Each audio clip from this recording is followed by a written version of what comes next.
So, Cory, how are we doing, man? What's up? I'm good. How are you? I'm great. Thanks for asking. It's fight week, main event here in Nashville. Just kind of talk me through, obviously accepting the fight and kind of how that process went for this one. Yeah, I'm real excited, man. I'm real glad that I get to fight still, of course. I trained real hard for 3 months for this one. So, yeah, really excited that I get to fight. I got a call from my agent it was at a weird time. It was at night or something, and I was like, this isn't going to be good. Umar's probably pulling out. I answered. Umar pulled out. I said, okay, well, who are we fighting instead? He said potentially Rob Font, and I was like, cool, that works for me. I thought that he was fighting Song, but Song's blah, blah, blah. So yeah, I'm glad that Rob Font is taking the fight. I don't know if I'd be fighting if he didn't, so I'm grateful to him for taking the fight. Yeah, I know you said on your social media when the initial fight with Umar was announced, hey, I want to be the best. I want to fight whoever. So was that kind of the mentality that it didn't really matter what name they kind of tossed at you? You're going to say yes regardless? I was probably going to say yes regardless, to be honest. But I'm glad that it's someone like Rob Font, who's real experienced, coming off of a real good win, has some momentum behind him a little bit because he knocked the shit out of that guy in the last fight. So yeah, I'm glad that it worked out good. Rob Font isn't some dude. He's like I said, he's coming off a good win. He's been around for a real long time, and he's beaten some really good guys. Yeah, when you look at the landscape of the division, right? And there's a lot going to go on in bantamweight in the next few weeks. Kind of, what do you feel like the division is kind of transitioning right now? Where do you kind of feel like it's going? Good question. I don't know. I don't really know, to be honest. I think I've been at the top for a real long time, and I'm sick of just hanging out in the top 5, and I'm ready to be champ. And yeah, I really only think about myself when it comes to the division, to be honest. It's just a lot of thinking about myself and how I can get what I want, Yeah, with Rob Font, you still see that path, though, right? Because if it was maybe someone who wasn't as highly ranked, it would have been more challenging. So do you kind of feel like with Rob stepping in, that path still is there, right? To get to the belt? Yeah. Yeah, definitely. I think, aside from Rob, you don't really have too many other people that I think have much of an argument. Cejudo got a really golden gift coming out of retirement, fighting for the belt. It was close, but I think he probably has a couple until he gets to fight for the belt again. You have, of course, Merab, who's on a real good winning streak. Doesn't want to fight Aljamain and is hurt right now. I'm coming off a real good win against Song with a stoppage, and then a really fight that I won by a mile against Cheeto. And then this fight against Rob Font, I go out and I look really spectacular, like I feel like I typically do when I win. I feel like there's really no other argument for anyone else except for me. Nice. And then style-wise, what do you make of Rob and how he kind of fights and how you two will look in there on Saturday? Yeah, Rob's biggest weapon is his pressure. He does, he's super offensive, and he puts a ton of pressure on. So that's his biggest weapon. I think that I have all the attributes to, really big time throw a wrench in that. I'm long and I move my feet real good. That's a really big pain in the ass for a guy whose biggest advantage is throwing his jab from a long ways away, and putting a ton of pressure. You don't want to fight someone that's taller than you and has really good footwork when that's your biggest advantage. So I think that I just have a lot of really good skills that negate what he does best. And I think that I'm more versatile. I think that I'm the more modern, well-engineered weapon. And I think that I'm going to do real good on Saturday. Hey, Cory.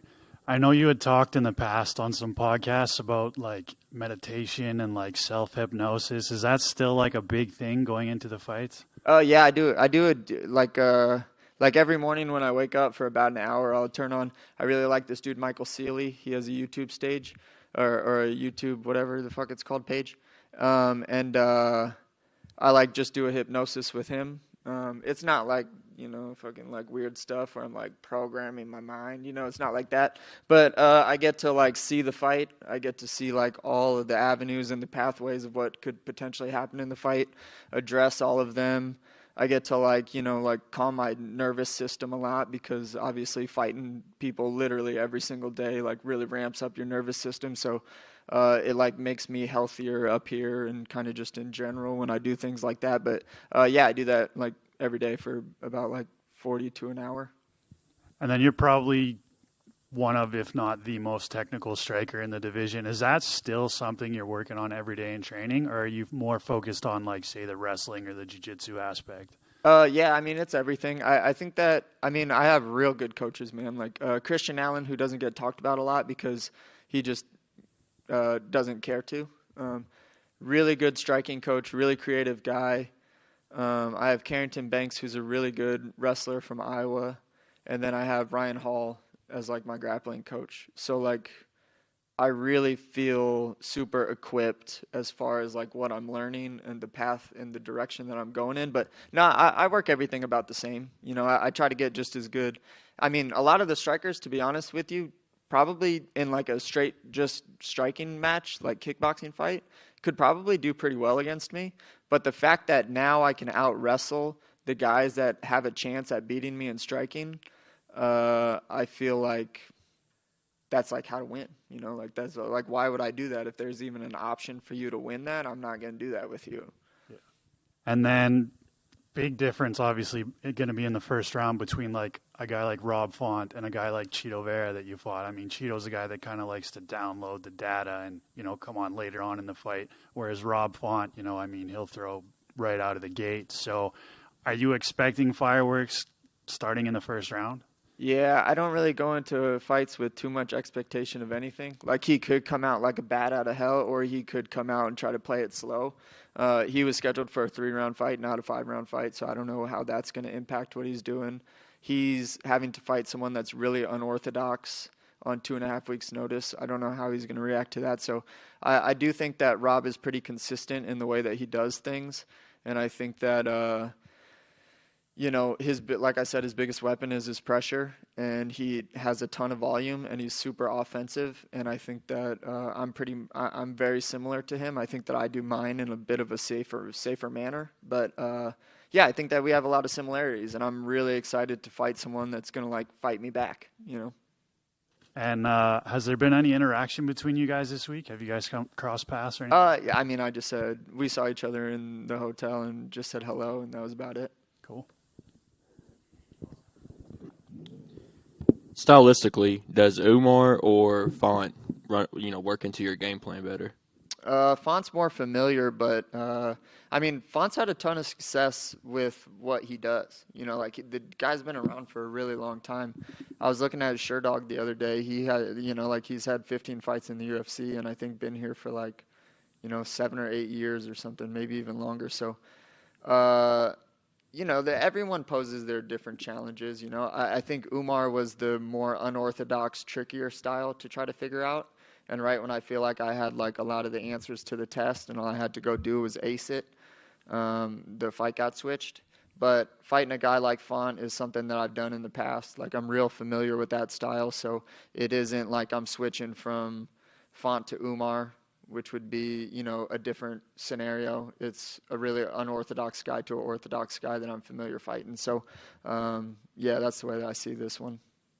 And you had spoken about the original offer by the UFC, you know, for you to take the Umar fight because you said everybody else was denying him that chance. Does that offer still stand? Have you heard anything from them?